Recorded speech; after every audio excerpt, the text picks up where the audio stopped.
Uyaqhubeka unumber 5 we-7 roles of the teacher uthi community citizenship and pastoral role.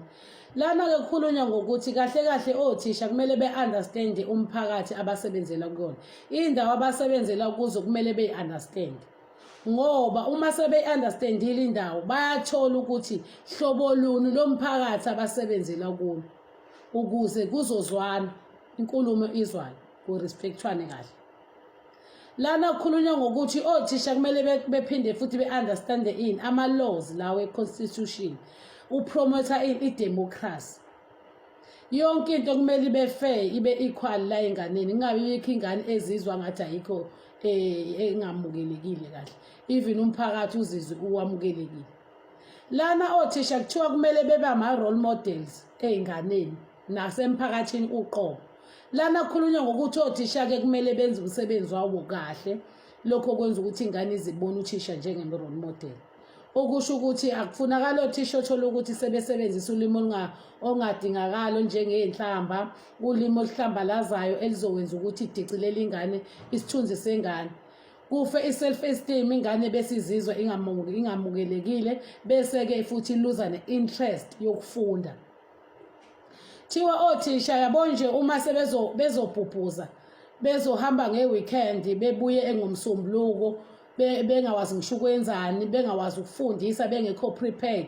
Lowo thisha loyo angeke eze bewazi ukuba i-role model ey'nganeni. Angeke, ngoba uthisha unesithombe esibi okusho ukuthi ubulala isikole. Thiwa laphana-ke kahle kahle othisha kumele bebe ne-communication noma beyi-develop between abazali bey'ngane nabo, ukuze bezokwazi ukuxoxisana nge-progress yey'ngane ukuthi zenza kanjani iy'ngane esikoleni emsebenzini yazo yesikole. Okusho ukuthini na? Kuyenzeka ukuthi umthisha ingane yakhe ahambe kahle kangangokuthi uze umbize uthisha ukuthi akafike esikoleni bese umzali engawazi ukuphumelela.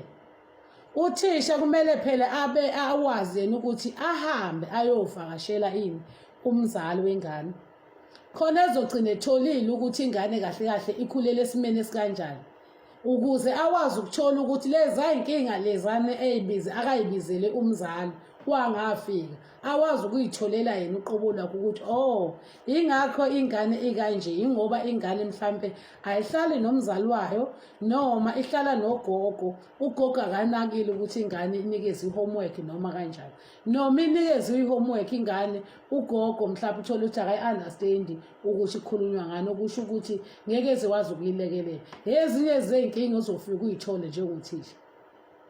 Thiwa-ke laphana emphakathini-ke ziningi iy'nkinga ey'tholakala emphakathini ey'thola ukuthi zizichaphazeleka kuphi esikoleni. Uthola ukuthi ingane kwesinye isikhathi kuba ne-bullying esikoleni, iy'ngane ziyaphushana, kuba ngamapeni, zebelana iy'mali, bese-ke kuyaxatshwana zize zishane ngempama zize zilwe. Omunye ahambe eyobikela ubhuti wakhe noma ubani, usisi wakhe, kuhanjwe-ke manje lowo mdala afika azolwa la. Nomunye atshela abakhe abadala. Gcine manje sekugcina kulwa ini imndeni kuze kuthungeleke kuphi impi yegodi edaleke esikoleni kodwa igcina isithungeleka kuphi emphakathini. Okusho ukuthi othisha njengoba kuthiwa kumele bebe ama-member omphakathi, kubalulekile ukuthi benze ama-awareness. Ama-awareness lawa accommodate ini umphakathi ney'ngane. Kumenye wonke ama-department lawa, amaphoyisa khona lapha, ama-social worker khona, home affairs khona lapha, kuzodilwa nani ney'dingo zomphakathi, ama-issues omphakathi abawatholile njengothisha. Bese bewazi ukuthi uma sebememela ama-department bewazi ukuthi kuxazululeke lezi y'nkinga bukhoma ngaleso sikhathi leso. Okusho ukuthini? Othisha nje kumele bewazi ukuthi njengoba besey'koleni baphinde bebe ama-member futhi omphakathi.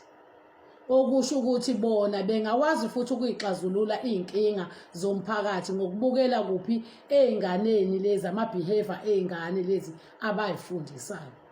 Ngiyabonga.